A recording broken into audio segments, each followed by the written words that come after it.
முடிச்சு விட்டானோ போங்க, முடிச்சு விட்டானோ. எம்மாடி அம்மா, இன்னைக்கு நைட்டு தரமான சம்பவம் இருக்கு போலயே.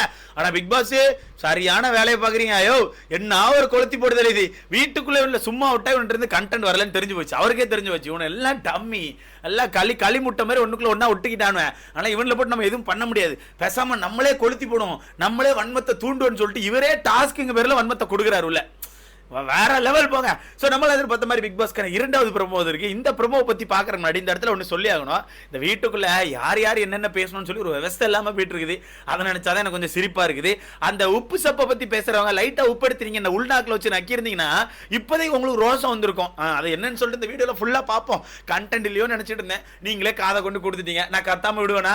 கத்த போறேன் பாருங்க. ஸோ இந்த ப்ரோமோல என்ன இருக்குன்னு பார்த்தீங்கன்னா, வீட்டுக்குள்ள ஒஸ்ட் பெர்ஃபார்மன்ஸ் சொல்லி 2 பேரை செலக்ட் பண்ணிருக்காங்களா? யாரு? நம்ம சௌந்தர்யம், சிவா அவர்களும். இவங்க 2 பேரை செலக்ட் பண்ணி வச்சிருக்காங்க. இவங்க 2 பேருக்கு என்ன பனிஷ்மெண்ட்னா, இவங்க 2 பேரும் முன்னாடி உட்கார வச்சு மத்த ஹவுஸ்மெண்ட்ஸ் எல்லாருமே சேர்ந்து அவங்களுக்கான வன்மத்தை ஓப்பனா கக்கலாம். ஓப்பனா சொல்லுங்கப்பா, பாரபட்சம் இல்லாம அடிங்க, மானவாரியான கேள்வி கேளுங்க, குடும்பத்தெல்லாம் போட்டு இழுத்து போட்டு அடிங்கடா அப்படின்னு மாதிரி விட்டுட்டார். நல்லா பண்றீங்க பிக் பாஸ், நல்லா பண்றீங்க. டாஸ்க் தான் உருப்படியா பண்ண மாட்டேங்கான, வன்மம் நல்லா கக்குவானு சொல்லிட்டு தூண்டி விடுறீங்க. இதுல வந்து சௌந்தர்யாவை பார்த்து ஃபர்ஸ்ட் நம்ம அன்சிதா சொல்றாங்க, தலை முடியெல்லாம் முன்னாடி தூக்கி போட்டுட்டு, சவுண்ட் நீ பண்றதெல்லாம் கேவலமா இருக்குடி, நீ வேணும்னு நிறைய விஷயங்கள் பண்றதெல்லாம் ரொம்ப கேவலமா சீப்பா மோசமா இருக்கு அப்படின்னு சொல்றாங்க. பரவாயில்ல, அன்சிதா கூட கொஞ்சம் ஓரளவு டீசெண்டா சொன்ன, டீசென்ட் சொல்ல முடியாது, பட் வன்மம் தான். ஆனா பிக் பாஸ் சொன்னது கேப்ப இருந்துச்சு.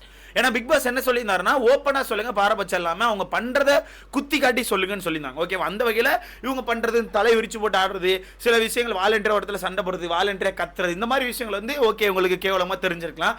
அது மேபி அவங்க வரப்போற நாட்கள்லாம் சௌந்தர்யா மாத்திப்பான்னு எனக்கு தோணுது. ஏன்னா எல்லாருமே பெர்ஃபெக்ட் கிடையாது. நம்ம ஜெஃப்ரி சொன்ன மாதிரி தான், யாருமே பெர்ஃபெக்ட் கிடையாது. ஸோ அந்த வகையில் இவங்க சொல்றதை எனக்கு தெரிஞ்சு வரப்போற நாட்கள் மாத்திப்பாங்க. அடுத்தது வர்ஷினி. வாங்க வாங்க வாங்க, நீங்களா வாங்க. அதாவது வர்ஷினி எதுக்கு ஒஸ்ட் பெர்ஃபார்மர் செலக்ட் பண்ணலன்னு சொல்லிட்டு எனக்கு காலையில தான் தெரிய வந்துச்சு. நான் கூட நினைச்சேன் ஒண்ணும் பண்ணாத இந்த டம்மி பீஸ் எல்லாம் போட்டு அடிச்சிருப்பானு பார்த்தா காலங்காத்தால பிடிச்சி அடிச்சு போட்டானே. காலங்காத்தால வீட்டுக்குள்ள ஒரு டாஸ்க் கொடுத்தாங்க ப்ரோ, மார்னிங் ஆக்டிவிட்டின்னு சொல்லிட்டு, டீமா யார் செயல்படுறா, இண்டிவிஜுவல் யார் செயல்படுறா, யாரு இன்னும் கேமே ஆடல அப்படின்னு சொல்லி கேட்டதுல எல்லாரும் சேர்ந்து கேமே ஆடல அப்படிங்கிறது வர்ஷினியை கொடுத்தாங்க. அப்போ தற்குறி தாண்டா நீங்கலாம். ஏன்னா காலங்காத்தால அந்த பொண்ணு கேம் ஆடலன்னு சொல்லி கொடுக்குறீங்க. அப்ப அந்த பொண்ணு காலங்காத்தால உட்காந்து ஃபீல் பண்ணிட்டு இருக்கு. அப்ப நீங்க எல்லாரும் போய் பேம்பர் பண்றீங்க. அப்படிலாம் இல்ல, அது அப்படிதான் சொல்லுவாங்க, நீ பெருசா எடுத்துக்க கூடாது. அப்ப அந்த பொண்ணை பேம்பர் பண்ணணும்னு சொல்லிட்டு இந்த வாரம் அந்த பொண்ணு பெஸ்டா பண்ணதா சொல்றீங்களா? இந்த வாரம் தான் அவர் கேட்டாரு. ஏன்னா மொத்தத்துல அவர் கவுண்ட் பண்ணி கேட்கிறாரு, டீம் ஒர்க் யார் பண்றா, இண்டிவிஜுவலா யார், இன்னும் கேமே யார் ஸ்டார்ட் பண்ணல. அப்ப கேமே ஸ்டார்ட் பண்ணதால தானே ஒஸ்ட் பெர்ஃபார்மர். கரெக்டா தானே கேட்கிறேன், கேமே ஸ்டார்ட் பண்ணதால தானே ஒஸ்ட். ஏன்னா கேமே ஸ்டார்ட் பண்ணதால ஒஸ்ட்னு கொடுத்துட்டு அந்தால இப்போ நீங்க ஒஸ்ட்டை செலக்ட் பண்ணலனா அப்ப நீங்க என்ன பண்றீங்க? இப்ப சௌந்தர்யா மேல வன்மம். ஏன்னா காலங்காலத்துல அவங்க அடிச்சாச்சு, அவங்க ஃபீல் பண்ண ஆரம்பிச்சாங்க, அதை பேம்பர் பண்ற மாதிரி, அங்க சொம்பு தூக்குற மாதிரி இங்க சௌந்தர்யா போட்டு அடிச்சாச்சு. இல்ல வர்ஷினி என்ன சொல்றாங்கன்னா, நீங்க வந்து நிறைய கியூட் நினைச்சு பண்றீங்க, அதெல்லாம் கேவலமா இருக்கு, அப்படி பண்ணாதீங்க, நல்லாவே இல்லை, ஒரு மாதிரி அப்பெல்லாம் பண்ணாதீங்க, ஒரு மாதிரி சுத்தமா சரியில்லை அப்படின்னு மாதிரி சொல்றாங்க. ஓ ஓகே ஓகே, நீங்க சில விஷயங்கள் கியூட் நினைச்சு பண்றீங்க தெரியுமா? நீங்க ஒரு சில விஷயங்கள் கியூட் நினைச்சிட்டு வேணும்னு சில இடங்கள்ல வாலண்டியரா போயிட்டு பேசுறீங்க, மூக்க விடுறீங்க, அந்த விஷயங்கள் உங்களுக்கு தெரியுமா? அதெல்லாம் உங்களுக்கு தெரியல, பரவாயில்ல விடுங்க. அதாவது யாரை காப்பி பண்றாங்களோ அவங்கள பத்தி தானே பேசி ஆகணும். இந்த வீட்டுக்குள்ள வந்த முதல் வாரத்துல இருந்தே சௌந்தர்யாவை தான் காப்பி பண்ணி தூக்கிட்டு இருந்தாங்க. அதை கண்டுபிடிச்சு வீட்டுக்குள்ள எல்லாரும் அடிக்க ஆரம்பிச்சேன்னா இப்ப அந்த காப்பியை லைட்டா நவுட்டிட்டு, அப்பா நான் அப்படி இல்லப்பா நான் இந்த மாதிரி அப்பான்னு சொல்லி ஒரு மாதிரி போயிட்டு இருக்கீங்க. இந்த வாரமே உங்களை காப்பாத்துறது பெருசுதான், பட் அந்த அடுத்த வாரம்லாம், அந்த வாரம் காப்பாற்றப்பட்டுட்டீங்கன்னா அடுத்த வாரம் நீங்க வீட்டுல இருக்க போறது இல்லைன்னு எனக்கு கண்டிப்பா தெரியும். பட் ஓகே, நீங்க பேச வேண்டிய இடத்துல இருக்கீங்க, அவங்க கேட்க வேண்டிய இடத்துல இருக்காங்க. அடுத்தது ஆனந்தி சொல்றாங்க. என்ன சொல்றாங்க? ஆனந்தி வந்து எனக்கு தெரிஞ்சு சிவாவை பத்தி தான் சொல்றாங்க. சிவா வந்து நீங்க பாப்பாய் பொம்மை போட கேரக்டர்லாம் நிறைய பண்ணீங்க, நிறைய வித்தியாசமான கேரக்டர்லாம் எடுத்துக்காட்டு நிறைய ஸ்டோரிலாம் நடிச்சு காமிச்சிங்க, எல்லாம் ஓகே. ஆனா நாங்க சிவாவை உங்களை பார்க்கல, நீங்க சிவாவா அந்த வீட்டுக்கு எதுவுமே பண்ணல அப்படின்னு சொல்றாங்க. அதை நம்ம ஏத்துக்கிற மாதிரி இருக்கு ஆக்சுவலா. ஆனா பாரபட்சம் பார்க்காம அடிங்கன்னு சொன்னாங்க.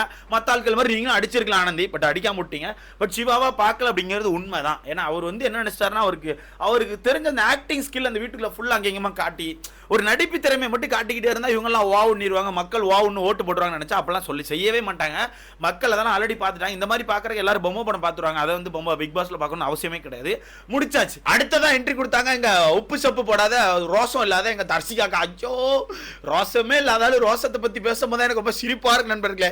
வீட்டுக்குள்ள ஒருத்தர் காதல் கண்டென்ட் வேணாம், உன்னை நான் காதலிக்கல, நான் உன்னை ஃப்ரெண்டா தான் பாக்குறேன்னு சொன்ன பிறகு அப்படின்னு சொல்லிட்டு பின்னாடியே போற கேரக்டர்லாம் ரோசத்தை பத்தி பேசும்போது நமக்கு சிரிப்பா தான் இருக்கு. இருக்கு. இவங்க வந்து ஆக்சுவலா சௌந்தர்யா பத்தி பேசுறாங்களா சிவாவை பத்தி பேசுறாங்க நமக்கு தெரியல. ஏன்னா அந்த கட்டில கவனிக்கும் போது எங்க வீட்டு உப்புன்னு சொல்றாங்க. ஸோ எங்க வீட்டு உப்புன்னா சௌந்தர்யா அவங்களுக்குள்ள எடுத்துக்கிறாங்க, எடுத்துட்டு இன்னொரு ஆள் தான் சொல்றாங்க. அந்த வகையில சிவாவை சொல்றான்னு நான் நினைக்கிறேன். பட் எனக்கு தெரியல, எடிட்டர் ஏதாவது வேலையை பார்த்து விட்டுருப்பான், நமக்கு அதுல நமக்கு தெரியாது. நான் பொதுவாக தான் பேச போறேன். ஏன்னா இந்த இடத்துல நான் யாருக்கும் நீங்க அடிக்கிறது அடிங்க, ஒஸ்ட் பர்ஃபார்ம் நீங்க அடிக்கிறது அடிச்சுட்டாகணும், அந்த இடத்துல நம்ம பேசியே கிடையாது. ஸோ இந்த இடத்துல நான் என்ன கேட்க போறேன்னா, தர்சிகா என்ன சொல்றாங்கன்னா, உங்களுக்குள்ள ரோசம் இருக்கா இல்லையான்னு தெரியல, உங்க டிக்ஷனரியில ரோசம் அப்படிங்கிற வேர்டு இருக்கான்னு எனக்கு தெரியல, எங்க வீட்டு உப்பையும் சேர்த்து தரேன், நல்லா போட்டு தின்னுங்க, அப்பமாச்சும் ரோசம் வருதா பார்க்கலாம் அப்படிங்கிறாங்க. வேற லெவல்கா, வேற லெவல் போங்க. ஆனா அது எப்படி பிக் பாஸ் ஏதாவது டாஸ்க் கொடுத்தா மட்டும் 1 மந்த் கேக்குறீங்க, மத்த நேரம் மட்டும் ரொமான்டிக் மோட்ல போயிட்டு விஜய் விஷால் பின்னாடியே போயிட்டு இருக்கீங்களா? எப்படி எனக்கு புரியல. இந்த வீட்டுல 200% கொடுப்பேன், 300% கொடுக்குறேன், வீட்டுல எல்லாரும் மத்தபடி எல்லாம் டம்மியா உட்காந்துருக்காங்க, வீட்டுல மத்த எல்லாரும் டம்மியா உட்காந்துருக்காங்க, நான் தான் புலின்னு சொல்லி பேசுனீங்களா? ஒரு 2-3 வாரங்களா என்ன பண்ணிட்டு இருக்கீங்க? ஒரு 2 வாரம் வச்சுக்கலாம், 2 வாரங்களா என்ன பண்றீங்க? விஜய் விஷால் பின்னாடி உங்களுக்கு என்ன வேலை? எனக்கு புரியல. எப்படி அந்த வீக்கெண்ட்ல கைத்தட்டல் வந்துட்டு அப்படிதானே? அந்த வீக்கெண்ட்ல இவங்க வந்து சார் எனக்கு வெக்க மாதிரி சார், ஸ்கூல் டேஸ்ல இருந்த மாதிரி லவ் சார், அது இந்த வீட்டுக்கு அந்த மாதிரி ஒரு ஃபீலிங்ஸ் கனெக்ட் ஆனோனே, அது இந்த விஜய் விஷால் கூட ஒரு கனெக்ட் ஆனோன்னு ஒரு மாதிரி வெக்கமா இருக்கு அப்படின்னு கைத்தட்டல் வந்துட்டான்ப்பா வெளியே. அப்படி வெளியே கைத்தட்டல் வந்து எல்லாரும் கத்திட்டாங்களாம். அதை ஒரு பாயிண்டா பிடிச்சி வச்சுட்டு சரி இவங்க கூட சேர்ந்து நம்ம ஒரு கண்டென்ட் பண்ணா நம்ம தப்பிச்சிடலாம்னு சொல்லிட்டு கன்றாவியா கேவலமா சீப்பா ஒரு கண்டென்ட் பண்ற நீங்க அங்க இருக்க 2 பேரை பத்தி பேச தகுதி கிடையாது. எப்படி அங்க இருக்க 2 பேருமே இந்த வீட்டுக்குள்ள சர்வே ஆகிறதுக்காண்டி இந்த மாதிரி சீப்பான கேம் எங்கேயும் ஆடல. இந்த மாதிரி சீப்பா ஒருத்தன் பின்னாடி சுத்திக்கிட்டு செல்லமே தங்கமேன்னு கொஞ்சிட்டு கிரிஞ்சா ஒரு கண்டென்ட் யாரும் பண்ணல. அது சிவாவும் பண்ணல, சௌந்தர்யாவும் பண்ணல. சௌந்தர்யா நீ சொல்லுவீங்க போன வாரம் ரயான் கூட இருந்தா, போன வாரம் ரயான் கூட இருந்தாங்க, இந்த வாரம் இருக்காங்களா? ஏன்னா போன வாரம் ரயான் வந்து பெண்கிரணியில இருந்தாங்க, அவங்க 2 பேருக்குள்ள ஒரு பாண்ட் இருந்துச்சு, அவங்க ரயான் அப்புறம் ஜாக்லின் 3 பேரும் ஒன்னா சுத்தினாங்க. அடுத்த வாரமும் சுத்தினாங்க தான் நீ கேட்கணும். அடுத்த வாரம் அதே மாதிரி சுத்தினா ரயான் கூட சுத்துறாங்க, ரயான் கூட கண்டென்ட் பண்ண ட்ரை பண்றாங்க, நீ சொல்லலாம். ஆனா அவங்க அப்படி பண்ணல. சிவா எடுத்துக்கோங்க, சிவா நேத்து அந்த டாபிக்ல பனிப்பெண்ணை லவ் பண்ற மாதிரி ஒரு கண்டென்ட் ட்ரை பண்ணாரு, அது அந்த டாபிக்கோட முடிஞ்சு போச்சு. இவங்க 2 பேரை நீங்க லவ் கண்டென்ட்ல சீப்பான கண்டென்ட்ல எடுத்துட்டு வர முடியாது. ஆனா தர்சிகா அந்த வீட்டுல ஒரு கண்டென்ட் பண்றாங்க தெரியுமா? நைட் ஆனா அவன் பக்கத்துல போய் உட்காந்துட்டு பேசுறது, சாப்பிடும் போது சாப்பாடை ஊட்டி விடுறது, கிச்சன்ல ஏதாவது சமைச்சிட்டு இருக்கும்போது உன் சமையல் ரயில் நான் உப்பா சக்கரையான்னு கேட்கறது. நான் என்ன சொல்றேன், அந்த உப்பை எடுத்து நல்லா உள்நாக்குல தேய்ங்கக்கா, அது உள்நாக்கு தான் ரொம்ப எஃபெக்டிவா இருக்கும்னு சொல்லி நான் கேள்விப்பட்டிருக்கேன். சின்ன வயசுல கூட நமக்கு சரியா பேச தெரியலன்னா ஒரு கட்டையை வச்சு தேய்ச்சி உள்நாக்குல தேய்ச்சி விடுவாங்களா, அந்த மாதிரி நீங்க என்ன பண்றீங்கன்னா உப்பை நல்லா திரிச்சு இல்ல பொடி உப்பு எடுத்துக்கோங்க, லைட்டா ஒரு பொடி உப்பு எடுத்து சொத்தோட பெப்பரு கொஞ்சோண்டு மிளகாத்தூள் போட்டு அப்படி கிண்டி நல்லா அப்படி சுண்டு வரலாம் பெருவரல எடுத்துக்கோ, அப்படி பெருவரல எடுத்து நல்லா உள்நாக்குல வச்சு ஒரு தேய்ச்சிங்கன்னா உங்களுக்கு அந்த ரோசம் வந்துருங்கா. கரெக்டா இருக்கும். எனக்கு தெரிஞ்சு இந்த மருத்துவம் செட் ஆகும்னு நினைக்கிறேன். நீங்க வேணா ட்ரை பண்ணி பாருங்க. அப்படியே உங்களுக்கு வரலன்னா திருத்த முடியாது. அப்படி அவ்வளவு உப்பு பெப்பரு மிளகாத்தூள் போட்டு உள்நாக்குல நக்குனா கூட உங்களுக்கு அந்த ரோசம் இவ்வளவு கேவலமா ஒரு சீப்பா ஒரு கண்டென்ட் பண்ணி இந்த வீட்டுக்கு நம்ம சர்வே ஆக ட்ரை பண்றோமே, இது கேவலமா இல்லையான்னு சொல்லிட்டு உங்க மைண்ட்ல லைட்டா கூட பிளிங்க் ஆகலனா அதுக்கு நம்ம ஒன்றும் செய்யறதுக்கு இல்லை. ஏன்னா அது மேபி உங்களுக்கு நீங்க இதை கண்டென்ட்டாவும் ட்ரை பண்ணலாம், இல்ல வீட்டை விட்டு வெளியே போயிட்டு விஜய் விஷால ட்ரை பண்ணலாம் கூட இருக்கலாம், எனக்கு தெரியல. ஏன்னா விஜய் விஷால் அந்த இடத்துல வேணா நான் உன்னை ஃப்ரெண்டா தான் பாக்குறேன்னு சொன்ன பிறகு கூட இவங்க வாலண்டியரா நிறைய இடங்கள்ல போய் உட்காந்து பேசுறதாகட்டும், இன்னைக்கு கூட கிச்சன்ல உட்காந்து பேசிட்டு இருக்கும்போது ஏதோ சம்திங் சொல்லிட்டு இருக்காங்க, ஏதோ சொன்னாங்களே என்ன தங்கமேவா, ஆமா தங்கமே தான் என்ன தங்கமே அப்படின்னு கேக்குறாங்க. பக்கத்துல இருந்து சத்யா தங்கமேவா, அடே ஆறாடிங்க 2 பேரும் ஏடா பண்றீங்க அப்படின்னு பாக்குறாங்க.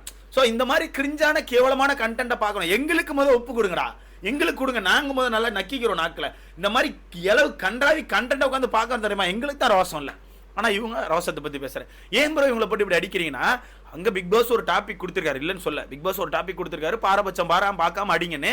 அது வீட்டுக்குள்ள இருக்க ஏதோ ஒரு டாபிக் வச்சு அடிக்கலாம், தப்பே கிடையாது. இந்த ரோசம் இல்லையாங்கிற லெவலுக்கு நீங்க அவன் ஒன்னும் பெருசா அவங்க கிட்ட இறங்கி வந்து எதுவும் காலில் விழுந்து கெஞ்சல, நீங்க ஏதோ அவனை பெருசா திட்டி அனுப்பின மாதிரியும் திட்டி அவன் வந்துட்டு ரிட்டன் உங்ககிட்ட ரோசமே இல்லாம பேசின மாதிரி. அது ரோசங்கிற மீனிங் எதுக்கு வந்துச்சு ஆக்சுவலா? ரோசங்கிறது எதுக்கு வந்துச்சு ஆக்சுவலா எனக்கு புரியல. ரோசத்தை சொல்ற அளவுக்கு நீங்க ரோசமானாலா? நீங்க ரோசமானாலா? காதல் கண்டென்ட் பண்ணா வீட்டுக்குள்ள சர்வே ஆகலன்னு ஒரு எச்சத்தன மாதிரி வேலையை பார்த்துட்டு நீங்க ரோசத்தை பத்தி பேசுறீங்க. கவலைப்படாதீங்க, வீக்கெண்ட்ல கொடுப்பாங்க. அது சௌந்தர்யாவோ இல்ல சிவாவோ யாருனாலும் வீக்கெண்ட்ல வெளியே போகும்போது ஒரு கைப்பிடி உப்பு கொடுப்பாங்க, நக்கினே போங்க.